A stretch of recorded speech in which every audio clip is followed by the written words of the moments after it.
আচ্ছা, কেউ কি আমায় বলতে পারো এর নাম কেন কাবলি চানা? এটা কি কাবুল থেকে এসেছে নাকি? সে যেখান থেকেই আসুক, কাবুল, আফগানিস্তান, পাকিস্তান এইসব দেখার আমার দরকার নাই। আজ আমায় কাবলি চানা রেসিপি বানাতে হবে। তোমরাও দেখবে নাকি রেসিপিটা? তার জন্য চলো চলো আমার সাথে রান্নাঘরে। প্রথমেই কাবলি চানাটাকে 7 থেকে 8 ঘন্টা জলে ভিজিয়ে রেখে ভালো করে সেদ্ধ করে নিলাম।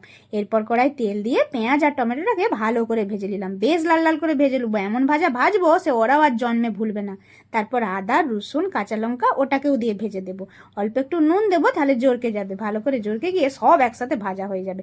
এই যে দেখলে চেঞ্জ হয়ে গেল, এটা কি হয়েছিল জানো? লোডশেডিং এর ফল। তার জন্য এই ছবিটা এরকম হয়ে গেল।